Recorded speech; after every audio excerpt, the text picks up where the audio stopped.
again, our listeners and viewers of the Spa Sisters podcast. We are back for season 7. Can you believe it? 7 seasons of the Spa Sisters. We are so proud of all the people that we have interviewed and all the guests we've had on, all the knowledge that they have shared, and all the inspiration they have offered to our fellow therapists and industry people. Today, our guests are very special. We have Anna Nickless and Bonnie Platts from AB Beauty Consultancy and Recruitment. But that's not all that they do. And today we are going to dive a little bit deeper into their backgrounds, how they became the wonderful AB Beauty Consultancy and Recruitment Company, their friendship, and also what they've got in store for us in 2026, which has been in the process of evolving for the last few months. And I think you're going to love it. So, hello, Anna. Hello, Bonnie. Welcome Hi, to the Spa hi, System. hi. Thank you. I notice, I think we'll call this episode Pub Talks or something, because you're in your usual meetup location, which I believe is a nice Absolutely. pub. So, how are you? We'd love to know, first of all, before we get into the real nitty-gritties, we want to know a bit about you and your backgrounds. So, how did you get to this point in your business and in your work relationship, your friendship? So I opened well, 4 high street beauty salons. So I bought my first high street beauty salon in 2007, and I built 4 high street beauty salons over 12 years in the home counties. And a couple of years into having the salons, Bonnie came on board with us as the salon manager of one of my salons. And then not long after that, Bonnie kind of like really helped me manage all 4 salons. We had 48 staff. We built a fabulous brand. It was successful. It was absolutely fabulous. And so I think from having the 4 high street beauty salons and managing them very closely together, building a team, building a brand, trying to, make a financially successful business, we worked really closely with each other for just over 10 years. So built a really close relationship, and we have very different strengths, don't we? We're quite different, and I think that really worked, because what I'm not good at, Bonnie's really good at, and vice versa. So it always worked really, really well. Then when I sold the salons in 2019, Bonnie and I kind of had always kept in touch. Bonnie at the time was on maternity leave, and then we got together, and that's when we created AB Beauty Consultancy and Recruitment. And then obviously COVID hit. So we both had young children. So that was, 2020 and 2021. We slowly grew the business, but we didn't really have time to concentrate on it. So really kind of like 2022 is when we really started to kind of get everything going. We then did a few consultancy jobs together. And that's when we were being asked a lot about recruitment. And that's when we thought, okay, I think we understand recruitment from having the salons and what's needed. And we've both been therapists as well. So we kind of felt we knew everything that was needed in that. And that's when we set up the recruitment side. And then that just went crazy. And we were getting some really good salons and spas and brands and everything. And it just went from strength to strength, really. So we concentrated on the recruitment and the consultancy. And that's kind of where we find ourselves. That's incredible, though. And I guess, that the first thing that I think of when you say that is a lot of places feel like recruitment's drying up a little bit. Like it's hard to recruit, it feels like at the moment. I mean, that's been a narrative for the last couple of years. It's hard to recruit the right therapists for the right places. And do you find that? Because it sounds like you've had a ball, is it I think still struggling? we definitely, it's changed. So I think if we go back to 2022, and we're 2 years post COVID, it was quite booming at one point, wasn't it? But it definitely has got a lot harder. It definitely, especially we were talking about this earlier, the sort of the beauty therapist and the spa therapist roles are very hard. very hard to find the right people and for that job. There's sort of when we get like roles like BDMs or spa managers or salon managers, that does seem easier, or there's a bigger pool of people looking for that job. But yeah, the beauty therapist and the spa therapist roles are hard to recruit for at the moment. Where are they all? Where have they gone? Well, I mean, I think since COVID, that's the hard thing, isn't it? Like, I think, colleges aren't getting as many people going through on their courses. People are going solo. We are hearing that a lot. And that's when kind of like maybe 6 months ago, we really noticed this in our recruitment. Like we've got a huge database and we were reconnecting with them and they were saying, oh no, we've gone solo or we've gone mobile. So I think that's certainly happened a lot. So this leads us perfectly on to our next question. You decided a few months ago to maybe from what you've learned and what you've experienced, that probably, I presume, inspired you then to create a hub. It's not any old hub. Do you want to share what this is? Yeah, so our hub is for home-based beauty therapists. We just felt that there was a real window for helping to support and champion home-based beauty therapists. We just felt that there was a bit of a gap in the market there, really. And so we started our group, the Home-Based Beauty Therapists Hub.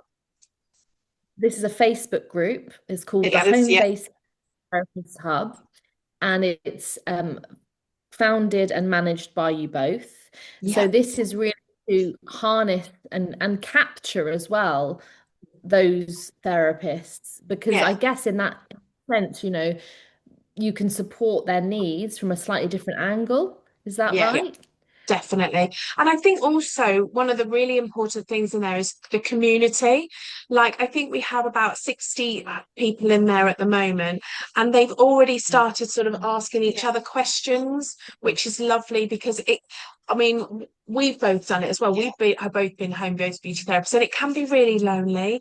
And they're now going on there and asking little questions, or what do you think about this, and putting pictures in there of different things that they're doing. So creating the community where they don't feel alone is a really important part of it as well.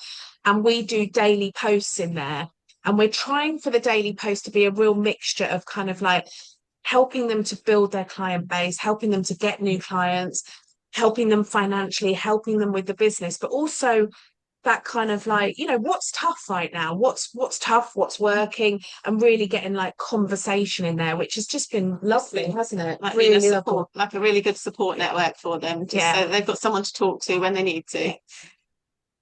Are you planning Incredible.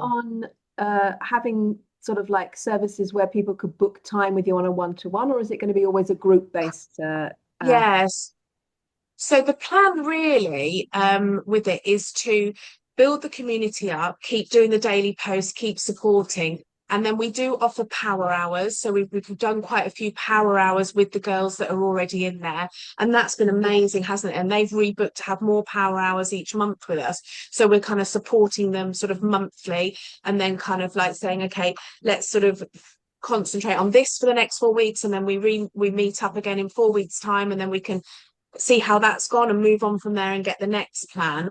And then in 2026, we are going to launch some courses as well, just for home-based beauty therapists. So they will be kind of like, we will be looking kind of like at what their main sort of pain points are and things that they're wanting to concentrate. And then we will devise the kind of like the course around what they're looking for. And we plan to sort of do that from sort of March, April next year, and maybe run a course sort of quarterly from then on. And it's all business-based kind of courses, how to run your business. Yeah, absolutely. I mean, I think what we're trying to do at the moment is understand what they want, kind of, what their pain points are, and sort of tailoring it to suit them, really, so that we can really sort of nourish what they need to find as well. So, and what's the feedback been so far from those groups of people? I mean, how are they receiving that kind of support? Are they saying, "Oh my God, if only you'd been there," like? Yeah, I think it's lovely. And I Good. think a lot of them recently has been about getting new clients. Seems to be the So main yeah. main Even if they've been doing it for a while, we have had quite an influx of people that are just setting up as well. So that's really exciting because we can kind of look at that and think, wow, it's like a blank So much you can- canvas, and like so much we get a bit overexcited about what we can share, really. So I think with the girls that are setting up, we're trying to kind of like make sure that we've got things in there for everybody, because we do have some people in there that maybe had their home-based beauty therapist businesses for like 5 years. So the sort of the content and things that they want is quite different. But a lot of it, Julie, has been, you know, how do we get new clients? How do we make this business really profitable? And also like work-life balance, it's very much been as well. Like it's almost going back to basics a little bit, just so that we're making sure that they're covering all the like the foundations of, rather than just jumping in with the things that they feel that they should be doing. Absolutely. It's just making sure they've got the structure there to make it profitable. Yeah. So when you say profitable, I mean, I'm always very intrigued with this because, you know, you're working on your own. We just have been also having conversations with the therapist about this, is that you've got a certain number of people you can see in the week, and you could have, do you help people to see what's realistic? But like you said, that work-life balance is when is too much too much? And, you know, what are they doing to sort of support their own well-being in that so that they can keep giving? Yeah, absolutely. And I think that's the trouble when they're home based. They just kind of like open their diaries up. And if somebody wants 7 o'clock on a Friday evening, they'll be like, oh, yeah, well, it's, you know, it's a microneedling treatment worth £120. I can't turn it down.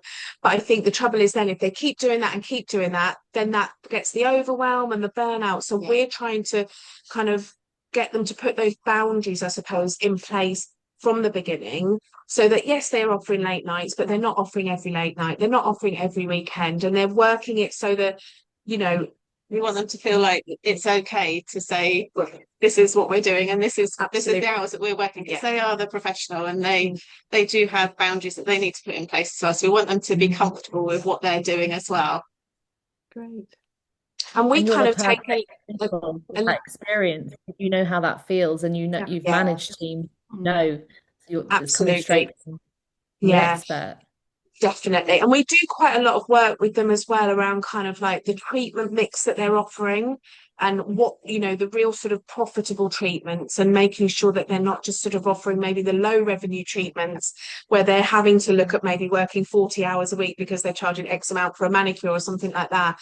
And that, you know, like add-ons and like that, and you know, the higher revenue treatments where possible, with a mix of what they're doing, but also very much about what they're passionate about, what treatments they love doing.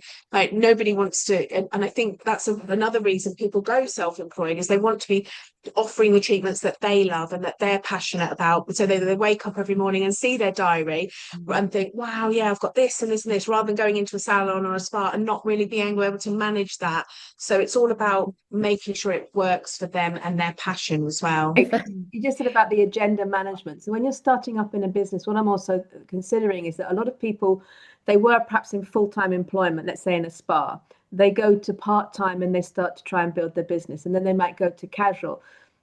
Having mentioned earlier about this recruitment issue anyway, to get therapists into spas and beauty salons, do you see there a hybrid version of this, of working from home, that would work actually as a model? Because we hear sometimes that people say either you go all in, or you're too split and you're not really focused.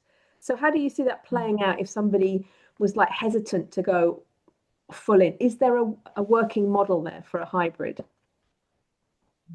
Do you kind of mean doing the home-based beauty therapist and working within a salon and a spa and mixing the two? Mixing the two. Does that work? I think it's tricky, Julie, if I'm honest, because a lot, and having been a salon owner myself, when you hear that they're setting up at home or they're setting up mobile, you feel really nervous, because you don't want them to talk to your clients that they've got a place, you know, 10 miles down the road, or they're offering mobile and slightly cheaper, but still offering the same treatment. And I think the trouble is those clients grow to love that therapist. And so the minute they say, oh, I'm setting up at home or I'm going mobile, then you run the risk of that client going with that therapist. And it's for a business owner, and I think having been a business owner and managing or employing 48 girls, the minute you hear them go, you're like, oh God. And you don't, it's almost like you don't want to stop them doing that, but there has to be a kind of like, I suppose, It's not ideal, is it? it really isn't ideal. There has to be a joint kind of like communication of, okay, this can never be discussed with our clients in the salon, but then that's got to be led on trust, and things like that. So it's a tricky one. It's a really tricky one. Their own agenda in the end, really, don't they? Yes, But absolutely. that's really a good point that you've raised, because I suppose it's slightly different. I guess you don't have many therapists in your hub that are holistic. Is it mainly beauty and aesthetics? Um, no, it's a real mix, actually, Carly. It's a real mix. Like, there's a couple of girls that are just massage. There's a couple of girls that just do, yeah. So it's quite a mix, isn't it? It is a real mix. There's a couple of girls that just do nails, so nail technicians from home. And then there's quite a few the aesthetics, and then there's quite a few girls that do sort of a really wide range. I think if you're a guest going to a spa, you might be, it's a different setup because it's Experience. the transient experience. You're probably going to the spa and you don't live near that spa. You probably Yeah. come on a spa Yeah. weekend or a spa day. So Yes. whatever treatment or therapist you get, there's not that risk that possibly in some unique situations, but really spa guests are very different to sort of high street salon Definitely. guests there will be a local demographic, and there's much more high risk there that they're going to transition over if that therapist goes home based. So that's a really good point that you've raised, because I've never really thought about it in that way, but it makes absolute sense that you would be nervous of that if you were a salon, because we talk a lot about spa therapists, and I think that is more feasible, where a therapist who works in a spa is there 2 or 3 days a week, and then they have their own home-based situation, and Yes. it's not in conflict at No. all. So I think that absolutely works. Yeah, 100%. So near me, there's obviously Centre Parks in Woburn. And I think, like you say, people are coming from all over the country to go to Centre Parks. And we have a few girls in our hub that work at Centre Parks part-time. So yeah, and I think that's not going to be a problem to Centre Parks, because they're not suddenly going to say to a lady that's come from wherever, would you like to come and no, exactly. So yeah, I think it's very different from like spa to salon. Yeah. Oh, okay. This is great. And do you aim to have like a set number in your hub by like summer 2026, or what? Yeah, I think so. We Just want to keep on growing like we are. Yeah, I think so. By sort of like May, June next year, ideally sort of 300 plus. Like, we've got 60 at the moment, and we think that is absolutely doable. But anything over that, really, so that then I think it creates that's a real sort of community over 300, and a real mix of kind of, like we talked about, the aesthetics, the spa, the holistic, the nails. So we've got a real mix in there. But yeah, that's the aim. Do you have And any just another, partnerships, sorry, with organizations like Javier or Babtech or any of the others who are offering education to sort of like let them know that once they're qualified, for example, you are there for them? Yeah, so we do know Leslie Blair. We've met Leslie quite a few times, but we haven't really kind of ventured into that yet. I think because when we set this up, then we had kind of, not using excuses, but we sort of had summer holidays. We've both got young children. We've kind of come back now and regrouping, and that's what we're looking at. So absolutely, to be in touch with people like Leslie, but also kind of like training academies and educational places like that, where we can go, because there will be girls in there that are, training and coming straight out and setting up. So we would love to nurture those people. Invite people into the hub as well to sort of do chats with us as well, so that it can answer any questions, because no doubt one person's thinking it, a few of the other people are thinking it as well. So it's good to get those people in there to sort of discuss the hot topics, really. Yeah. So have you got any road shows planned to go on Not the road? yet. Oh, that would be exciting. I would love that. That's a good idea. Get a van with it on and everything. No, so you're just a bit of a left field question, just sort of bring it back round. Have you ever had this sort of role reversal thing where the therapists in your hub then come to you because they want to actually go back into an employed job, and they come to you for recruitment reasons? Oh, we haven't yet. So we haven't yet. No. But that could But you, happen. Yeah, it's that could be. there. People's situations might change, and Yeah. that they might want to be in an employed role or need to be in an employed role, so that you have that sort of double Yeah, and use, I guess. we're more than happy to accommodate that as well. So that's not a problem. Definitely. But ultimately, it's sort of a real 360 approach to Yeah. supporting therapists. Yeah, absolutely. And I think also, like, I was talking to one young girl in there the other day, and she's I think 19, 20, and she has had like 6 months experience in a spa, but now kind of like almost just like creating her client journey. So what does her client journey look like for her home-based beauty business and things like that? And she's like, okay, well, this used to happen at the spa and this, but she hasn't really mapped that out. So I spent a bit of time with her mapping that out, and it was lovely. And she was like, I would never have thought of this or this. So It's like different things like fresh that. pair of eyes. It's lovely, Situation. absolutely lovely. Do you do that as a mentor for free, or do they pay for those?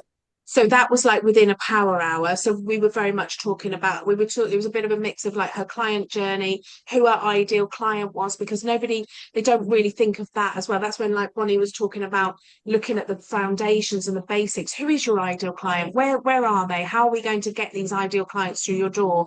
You know, recommend a friend and things like this. So all of these things that they've probably seen within a spa environment or a salon environment, but these maybe the young girls or even the girls that have been, you know, for years have not put these things kind of into place. So working from the bottom up and making the layers really is what we're trying to do. The small touches that make all the difference. Like they've seen it in the salon, but then bringing their individual touches into their home-based salon, like just the ambience of the salon and making it warm and comforting and friendly for people to come in. It's just all those little tiny details that make it such a success for them. So we want to really focus on all those bits for them.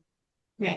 If you consider then the way that the industry is evolving, what would you say the therapist of the future would need to have in her hands or his hands?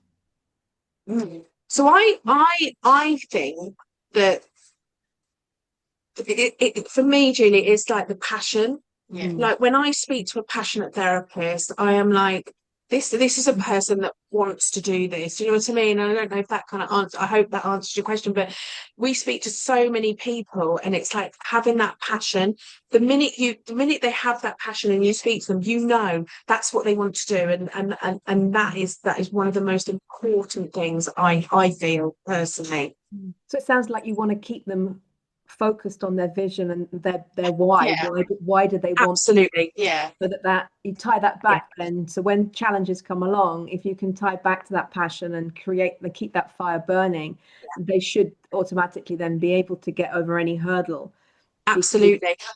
And that's the nice thing with the home-based beauty therapists is they've got that passion because they've seen where they want to go, and it's just making sure that it all ties in together so that they keep that passion, that it works for them. They've got that good balance at home with their family life, because a lot of the time people are doing it to sort of work around other things as well. So it's just making sure that all the pieces of the puzzle are fitting together really. And I think also with what treatments they're offering, like, you know, you have a therapist that might love the holistics and not want to go into the aesthetic side, or vice versa. And I think it's about following what they love, because if you love something, you do that well. And the scope is huge, isn't it? Like of what they can offer and what they can go into and things like that. I think it's, you know, it's absolutely huge. I think it's the authenticity, isn't it? Keeping them authentic to their why. Yes. What about skills, though? Are any specific new skills that you think that a therapist of the future or a business owner of the future that's running one from home needs to have, that maybe that, you know, if you look back to when you started, that wasn't? I think just having like the business basics is all really the business. Yeah, I think coming from a salon to maybe being a home base, you sometimes miss. I think people sometimes think the grass is greener, and it's so much easier. It's easier to do because you're like taking all that money and you're not worrying about it. But they've got to remember like all the business rates. They've got to remember all the product costs, and so it's like giving them the information that they need to set up the business so that it's going to be successful. I think having those skills are really important as well, because so many people miss that bit of the journey, and it's so important. It's harder doing it on your own. It is. Yeah. Ultimately. than just Yeah. rocking up at your job every day and going home, Absolutely. And because that financial side is not obviously taught within colleges, So, yeah. and if you're not sort of in a managerial position, say in a spa or a salon, you don't really see that that profit and loss account, or what it costs to run a business, like Bonnie was saying. Then that bit is definitely, they go into it, they think, okay, I can earn X amount doing a whatever treatment, but everything that's behind that has to have so much thought. And like the forward planning, like all your marketing as well, that you've got to plan for all the different events going on in the year, and being organized and sort of strategic with what you're doing as well. It's really exciting. There's so much you can do. Yeah.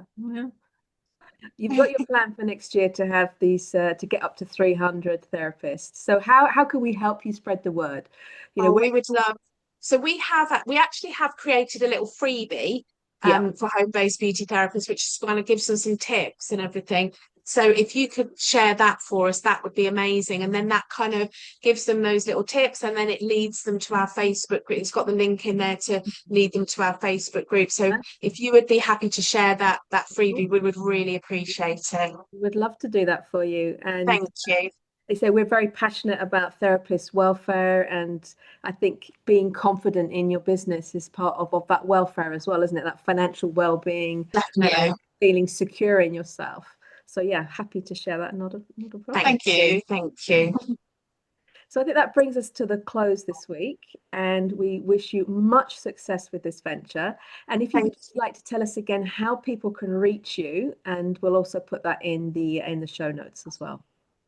So our website is www.abbeautyconsultancy.co.uk.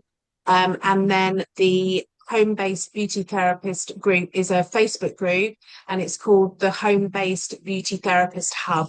So they can find that there, and then we'll give you the link to the little freebie that we've created as well.